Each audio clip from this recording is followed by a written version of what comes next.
Hello বন্ধুরা, কেমন আছেন সবাই? একটা প্রতীকী ছবি দেখতে পাচ্ছেন আপনারা। মন খারাপ করে বসে আছে একজন, ওয়েটিংয়ে রয়েছেন যে একটা আনসার্টেন অবস্থার মধ্যে অ্যাকচুয়ালি তিনি পজিটিভ রেজাল্ট পাবেন নাকি নেগেটিভ রেজাল্ট।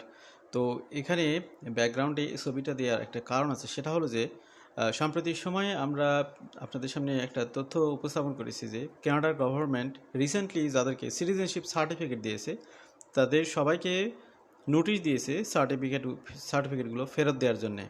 এর মূল কারণ হচ্ছে যে কানাডা গভর্নমেন্ট এখানে তদন্ত করে দেখেছে যে অনেক ব্যক্তিদের কাছে সিটিজেনশিপ অ্যাপ্রুভাল দেওয়া হয়েছে তাদের ভালোভাবে যাচাই বাছাই না করে, এবং সেক্ষেত্রে অনেকে হয়তো সিটিজেনশিপ পাবেন না এমনটাই বোঝা যাচ্ছে।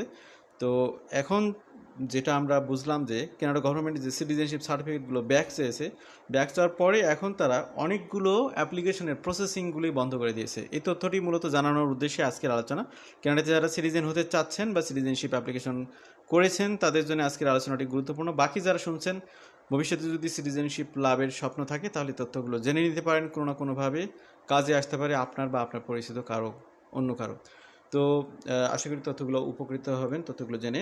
Canada pauses processing of some citizenship by descent applications clarifies rules for those under review. এখন এখানে বিষয় হলো, যারা ন্যাচারালি সিটিজেনশিপের জন্য আবেদন করেছেন 5 বছর সময়ের মধ্যে 1095 দিন থেকে পিআর থেকে যিনি সিটিজেনশিপের জন্য আবেদন করেছেন তাদের খুব বেশি সমস্যা হবে না। সমস্যাটা হচ্ছে বাই ডিসেন্ট বা উত্তরাধিকার সূত্রে যে বিল C3-র জন্যে সারা ওয়ার্ল্ড ওয়াইড ছড়িয়ে ছিটে থাকা বিভিন্ন ব্যক্তিরা এখন কানাডার সিটিজেনশিপ লাভের জন্য যে হুমড়ি খেয়ে পড়েছে তাদের অ্যাপ্লিকেশনগুলোতে অধিকতর রিভিউ করার জন্যই মূলত এই সিস্টেমটি চালু করেছে। এই অ্যাপ্লিকেশনগুলো পজ করার ইন দ্য মিন টাইমে গভর্নমেন্ট ভালো করে চেক করে দেখবে যে এখানে কোথাও কোনো সমস্যা বা অসঙ্গতি আছে কিনা। অনেক ক্ষেত্রে অনেকের সিটিজেনশিপ হয়তো পাবেন না, যেটা আমরা বুঝতে পারতেছি। Canada processing of some citizenship by decent applications clarifies rules for those under review. Canada's immigration department has temporarily stopped finalizing some new citizenship by decent applications, according to reporting by Global News, the Canadian press. তো এই নিউজের source বুঝতে পারতেছেন যে global news এবং Canada প্রেসের কাছ থেকে প্রাপ্ত তথ্যের রেফারেন্সে মূলত আজকের আলোচনাটি। The pause follows letter sent to few dozen people who had already been approved, telling them to surrender their citizenship certificate while their files are re-examined. অনেকেই সিটিজেনশিপ অ্যাপ্রুভাল পেয়েছেন, সার্টিফিকেট পেয়েছেন, সেলিব্রেশন করে ফেলছেন, কিন্তু তাদের মধ্যে অনেক ব্যক্তিরা নোটিশ পেয়ে গেছেন যে তাদের সার্টিফিকেটটা ফেরত দিতে হবে। এখানে সবার ক্যান্সেল হবে তা না, অনেকেরই সমস্যা হতে পারে। In a statement issued by Wednesday and reported by both outlines, Immigration Reviews and Citizenship Canada has commented an internal review of the determine how this occurred and is taking steps to ensure applications are assessed fairly and lawfully. The statement itself is not available to the public. New details of legal permission for those with surrender letters. তো যেহেতু অনেককে notice দেওয়া হয়েছে তাদের citizenship অ্যাপ্লিকেশনগুলো surrender করার জন্যে, তো এখন কি হবে সেগুলোর। As per the news outlets, those who received a certificate and have already moved to Canada can still work while the review takes place.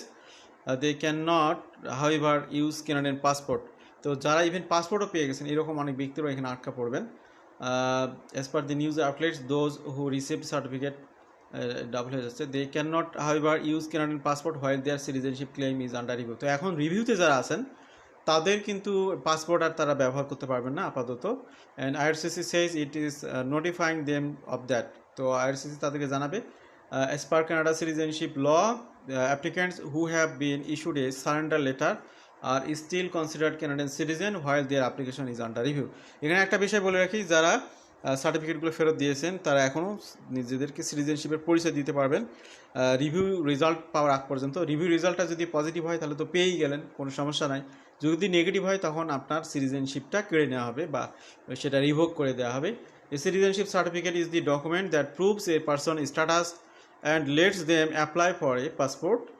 Anyone who received a surrender letter will get a chance to submit more documentary evidence.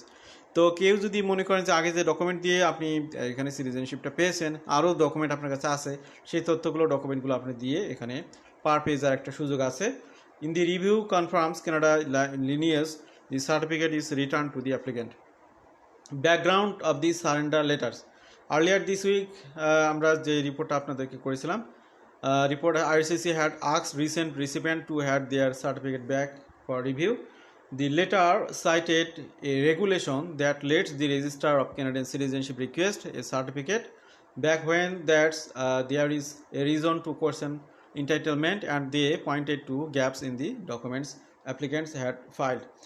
The reaction was sharp. Some applicants or observers urged to the government had shifted the documentary standard after the fact, approving files and then questioning the same evidence.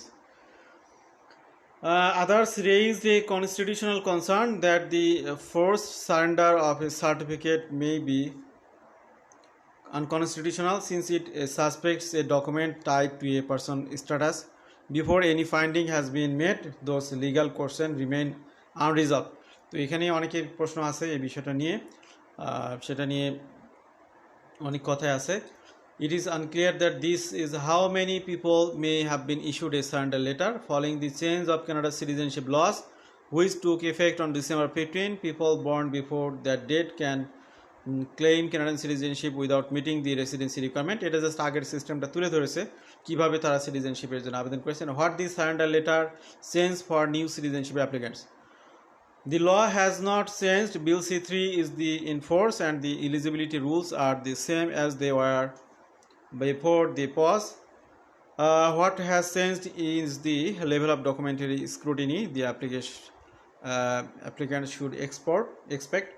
The strongest protection against a review is a file that proves an unbroken line of descent with records from the offices that issued them, rather than transcript of copies sourced from genealogy website. Immigration Minister Lena Diab cited both of these documents as lacking evidence. তো এখানে আসলে মূল বিপত্তিটা ঘটছে কোন জায়গায়, সেটা হলো যে অনেকেই প্রমাণ দিয়েছেন যে 20 বছর 30 বছর 40 বছর বা 100 বছর আগে তার একজন মানে আগের পূর্বপুরুষ বা পূর্ব মহিলা যেটাই বলি, তারা কানাডার সিটিজেন ছিল, তিনি যে তার কোনো রিলেটিভ ছিলেন, সেক্ষেত্রে তারা যে এভিডেন্সগুলো প্রমাণ হিসেবে দিয়েছেন সেগুলো অনেক ক্ষেত্রে দেখা গেছে সেগুলোর মেরিট অনেক দুর্বল, সেগুলো ট্রাস্টওয়ার্দি না। এই কারণেই মূলত রিভিউগুলো করা হচ্ছে। এই জন্যেই বলা হচ্ছে যে কেউ যদি অ্যাডিশনাল ডকুমেন্ট দেন, আমি বিষয়টা আরও যদি ক্লিয়ার করি, দেখা গেলো যে 100 বছর আগে আপনার দাদা কানাডার সিটিজেন ছিলেন বা দাদার বাবা কানাডার সিটিজেন ছিলেন, সেই রেশিও ধরে আপনি কিন্তু এখানে আবেদন করতে পারবেন। সেক্ষেত্রে আপনাকে যেটা করতে হতো যে আপনার দাদার ছেলে আপনার দাদার বাবার ছেলে আপনার দাদা, তার ছেলে আপনার বাবা, তার ছেলে আপনি। এক্ষেত্রে আপনার দাদার বাবা যে তার ডকুমেন্ট, তার হচ্ছে সিভিল ডকুমেন্ট, তারপরের জেনারেশনের ডকুমেন্ট, তারপরের জেনারেশনের ডকুমেন্ট, এই ডকুমেন্টগুলো গভর্নমেন্ট সাইট থেকে আর্কাইভ থেকে কালেকশন করে প্রপারলি আপনাকে প্রেজেন্ট করতে হবে, প্রুভ করতে হবে যে অ্যাকচুয়ালি আপনি তার বংশধর।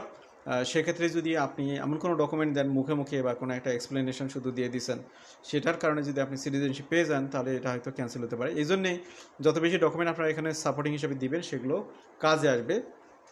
এই বিষয়গুলোর কারণেই মূলত গভর্নমেন্ট নতুন করে আবার এই ধরপাকড় বললে ঠিক হবে না, যে যাদেরকে অ্যাপ্রুভ করা হয়েছে, ইভেন যারা পাসপোর্ট পেয়ে গেছে এরকম ব্যক্তিদেরকে পাসপোর্ট পাওয়ার পরেও তাদের সিটিজেনশিপ সার্টিফিকেটগুলো ফেরত দিতে বলা হয়েছে, ব্যাক করতে বলা হয়েছে। এগুলো ভালো করে যাচাই বাছাই করে যদি তাদের ব্যাপারে কোনো দ্বিধা শঙ্কা বা সন্দেহ না থাকে তাহলে সেটা বলবৎ থাকবে, না হলে সেটা রিভোক হয়ে যাবে। এটাই হলো মোদ্দা কথা আজকের আলোচনার।